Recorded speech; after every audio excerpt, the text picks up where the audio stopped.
is, ni for I am not ashamed kwamba hataona haya, of the gospel hataionea haya injili of the Lord Jesus Christ. ya Bwana Yesu Kristo, For it is kwa sababu the power of God. uwezo wa Mungu, That's what it is. na ndivyo ilivyo, The power to transform. uwezo unaoweza kubadilisha, The power to bring and reconcile with God. uwezo unaoweza kusababisha mtu kuwa reconcilie na Mungu, The power to bring us uwezo unaoweza kutupeleka sisi into the fullness katika ukamilifu of God. wa Mungu, The power uwezo to bring us unaotupeleka sisi to the glorified position, katika nafasi ya utukufu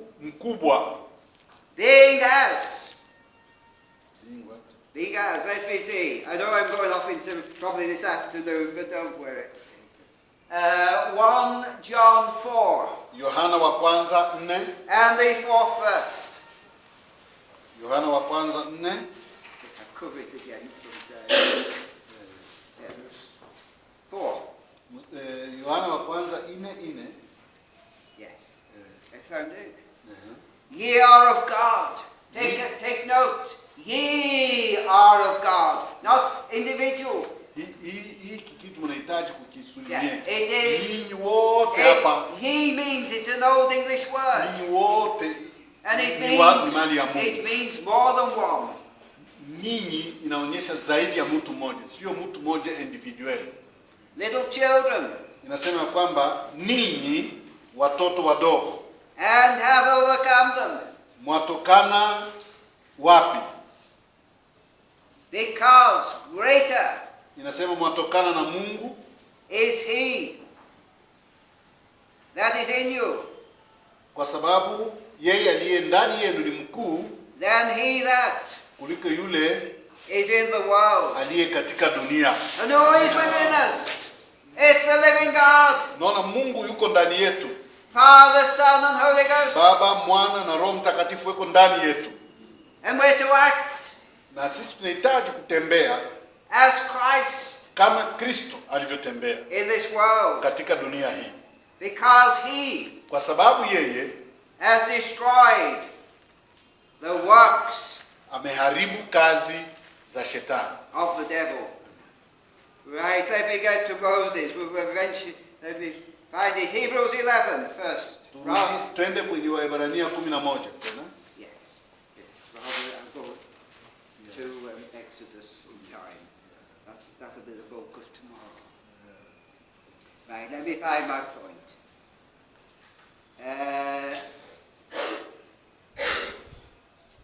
Yes. Hebrews 11 and the 23rd verse. Waebrania 11 mstari wake wa 23. Hébreux 11:23. Yeah.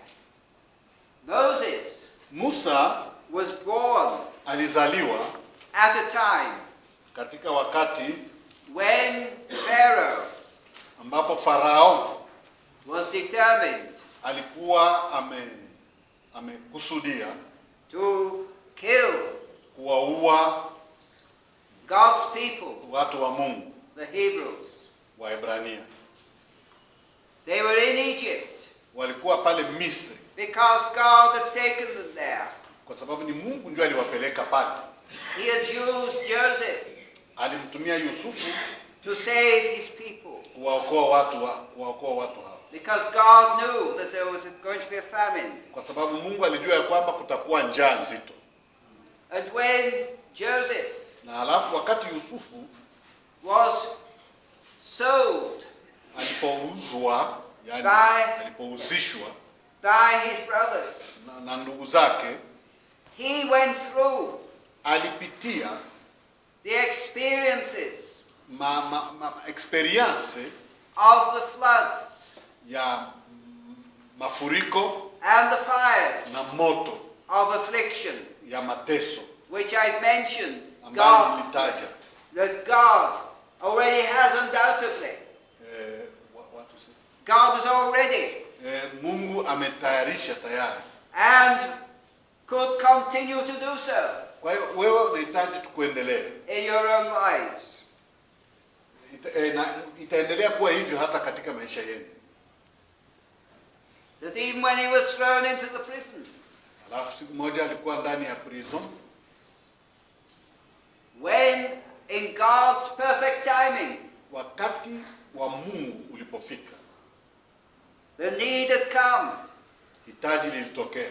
because Pharaoh had been troubled Kwa sababu Farao alikuwa amesumbuliwa with dreams, na ndoto which no one of these magicians or whatever, the occult, the ones, yes, ambayo wale wachawi wote wa Misri hakuna mwenye angeweza kuitafsiri.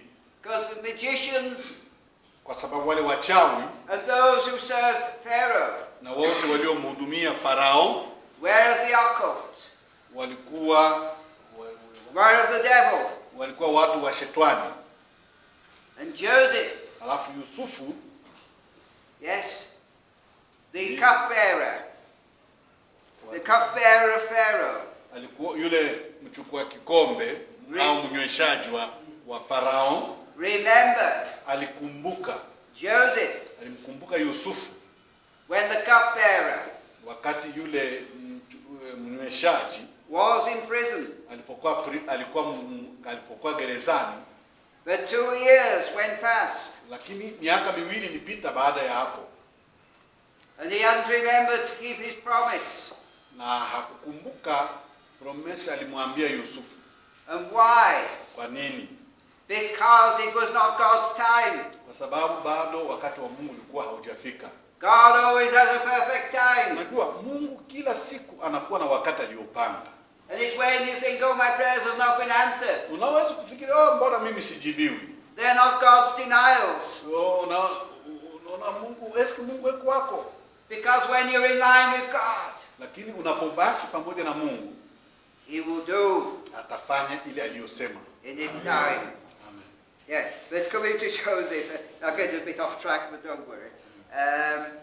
He then was able to be used by God to save. Alafu alikuwa anatumiwa na Mungu kuokoa.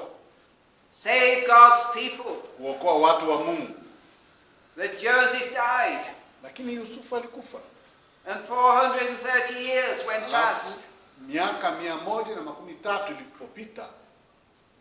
And it was Na ilikuwa that God kwamba ilipaswa kwa Mungu had his man.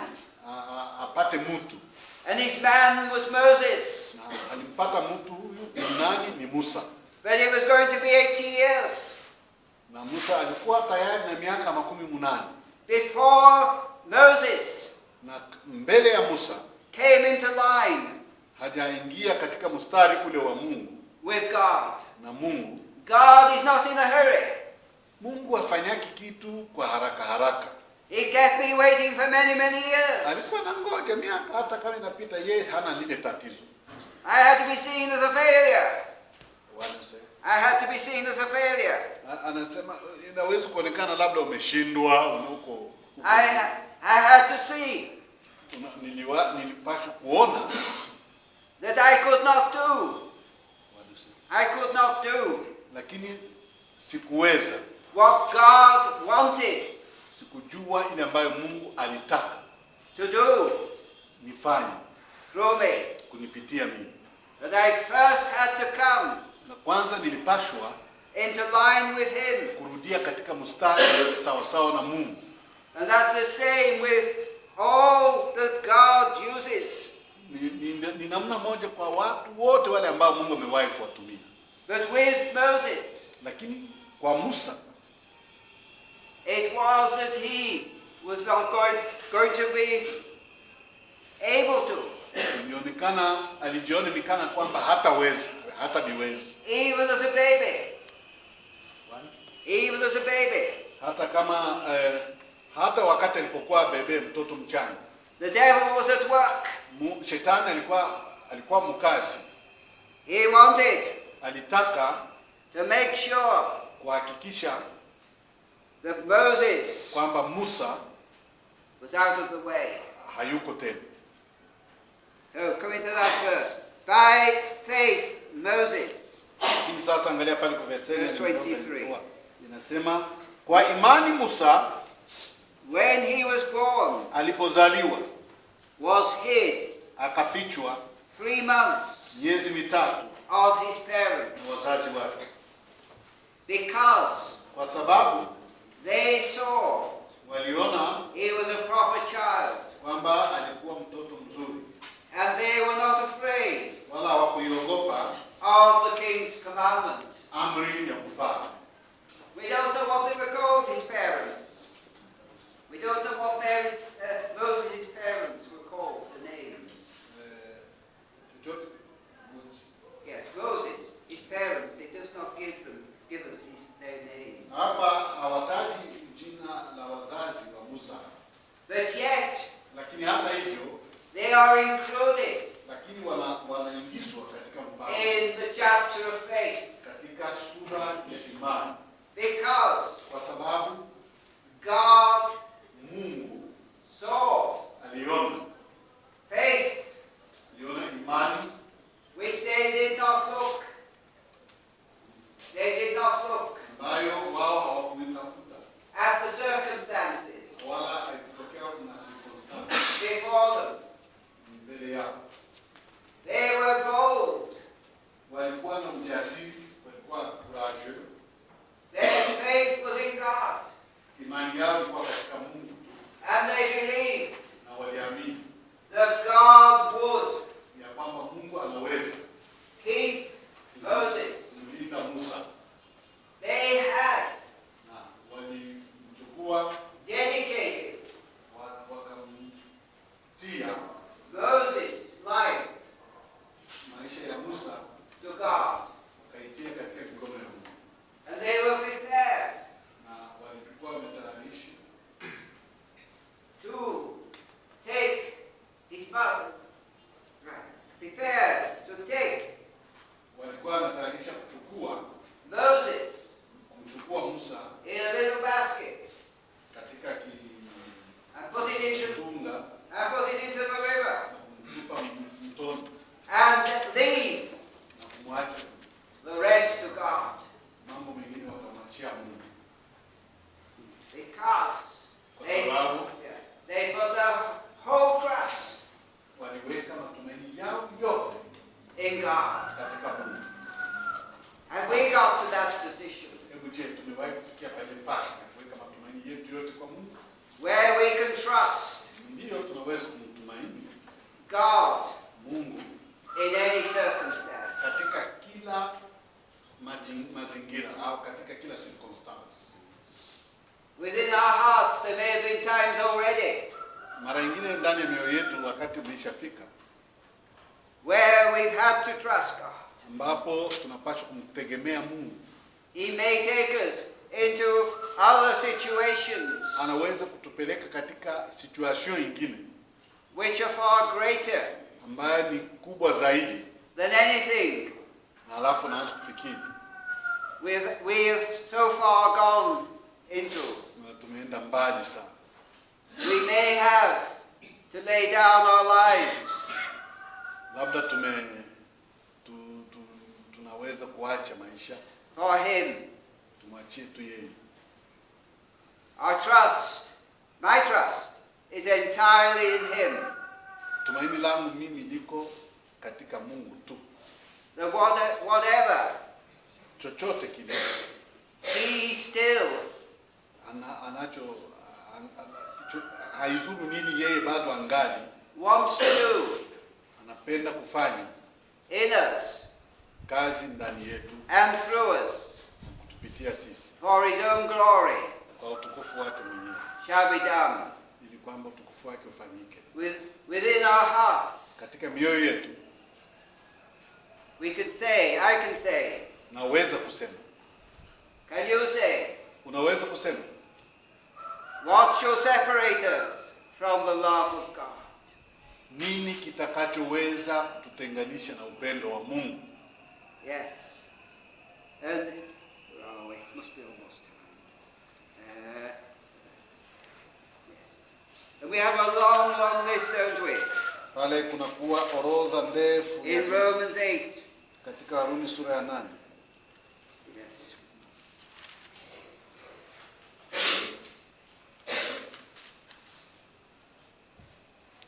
Yes, from verse 32. Toka mstari wa 13 He that spared not yeye asiyemwachilia his own son, mwana wake mwenyewe, that delivered him up bali alimtoa kwa ajili yetu for us all, sisi sote, how shall he not atakosaje with him kutukirimia also mambo yote freely give us pamoja naye? all things? Ni Romains 8:32. Who shall lay anything Ni nani atakayewashitaki to the charge of God's elect? wateule wa Mungu? And you, each one, are a God's elect. Nyinyi nyote hapa ni wateule wa Mungu. It is God that justifieth. Kwa sababu ni Mungu mwenyewe anayetuhesabia sisi haki. Who is he that condemneth? Ni nani atakayewahukumia adhabu? It is Christ that died. Kristo ndiye aliyekufa. Yea, rather, Naam, na zaidi ya hayo, that is risen again, amefufuka katika wafu. who is even Naye at the right hand of God, yuko mkono wa kuume wa Mungu. who also Tena ndiye maketh intercession for us. anayetuombea. Who shall separate Ni us nani atakayetutenga from the love of na Christ? upendo wa Kristo? Shall tribulation, Je, ni dhiki or distress, au shida or au persecution, adha or famine, au njaa or nakedness, au uchi or peril, au hatari or sword? au upanga? As it is written, Kama ilivyoandikwa for thy sake ya kwamba we are killed kwa ajili yako tunauawa all the day long. mchana kutwa, We are counted tumehesabiwa as sheep for the slaughter. kama kondoo wa kuchinjwa. Nay, Lakini in all these things katika mambo hayo yote we are more than conquerors tunashinda na zaidi ya kushinda through him that loved us. kwa yeye anayetupenda. Let us go forth, Tuendelee mbele both during this conference and afterwards, kuhusu kwa muda wote wa hii conference na baadaye, as conquerors kama conference. through him that loved, conquerors Sisi ni washindaji through him katika yeye that loved us anayetupenda and sisi gave his life for na us. kutoa maisha yake kwa ajili yetu. Praise him. Amen. Yes. In the name of the Father and the Son and the Holy Ghost. Amen. Amen.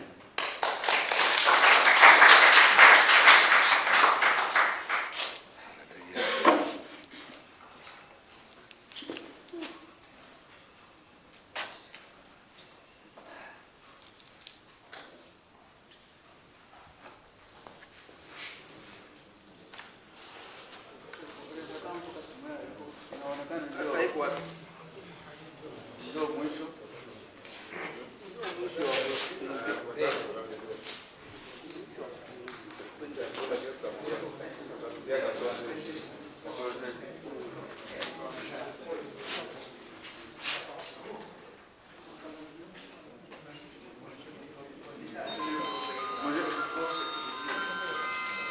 Poleni, nasema ni kurudia mkatoro zaidi.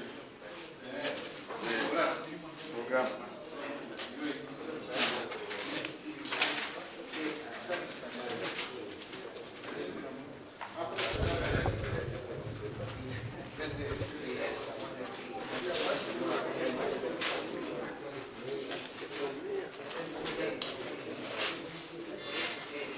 Tuimbe basi kwa moyo. Watuombee tumalize. Ya sanga na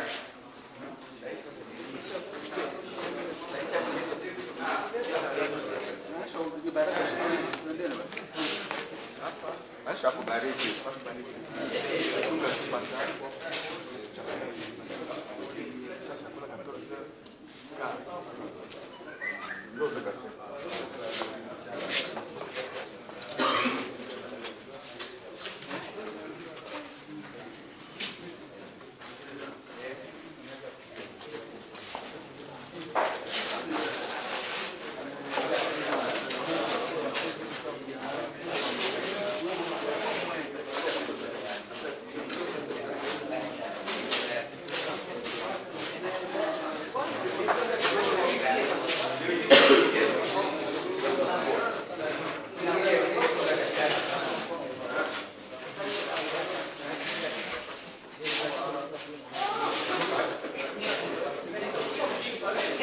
Asante sana. Je me prends para registrar.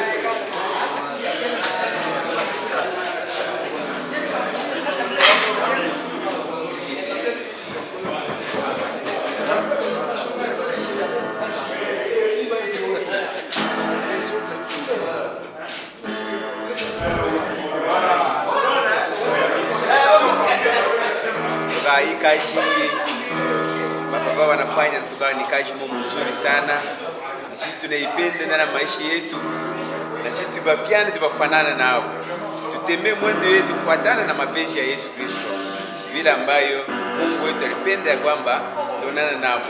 Hivi tunashukuru tena na Mungu mwenyewe alibachunga na kubafikisha hapa. Amen.